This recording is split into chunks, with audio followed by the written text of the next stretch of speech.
A gente traz aqui nessa bancada várias vezes o debate sobre a Lei 8666, sobre o quanto os governos são reféns, às vezes, do processo legal, licitatório, a questão do pregão, de empresas que se habilitam e não têm condições financeiras de executar o que elas oferecem na hora do certame, na hora do processo. Agora, a vítima é a educação do Rio Grande do Sul. Então, na apresentação lá com a secretária de Obras Públicas, a Isabel Matti, a Raquel Teixeira da Educação e o governador Eduardo Leite, ficou explícito que no caso de 7 escolas, e as escolas são em Caxias do Sul, a Escola de Ensino Médio Irmão José Otão e a Escola Alexandre Zaterra. Em Taquari, em Tavares, em Maçambará, em Barão do Triunfo e também em Bento Gonçalves, cada um desses municípios daí, uma escola em cada município, estas empresas, as empresas que se apresentaram e ganharam no processo licitatório, abandonaram as melhorias.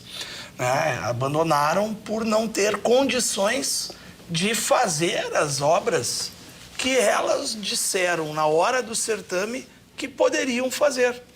Então, novamente aqui a gente traz essa informação para que as pessoas tenham lá na ponta e o nosso telespectador saiba quem são os atingidos nesses casos. A população, não é só o governante que está ali na esperança de que a obra seja executada.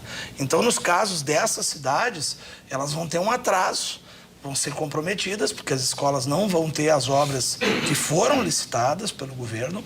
Então, fica mais aqui um caso explícito de que algumas legislações nossas e algumas atitudes dos governantes precisam ser enérgicas. Então, as afirmações do governador nesse caso são: algumas participam de licitações sem ter capacidade para fazer as obras. Estamos vedados, e aí foi questionado sobre a capacidade do Estado, de repente, ter corpo de engenheiros e tal para fazer essas obras.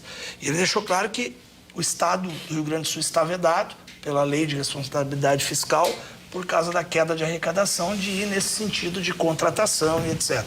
Então, agora vai ter que ser feito um outro processo licitatório e as empresas essas, muitas delas, que a gente classifica aqui um termo vulgar de algumas serem picaretas mesmo, elas atingem a população e, nesse caso, a educação das crianças.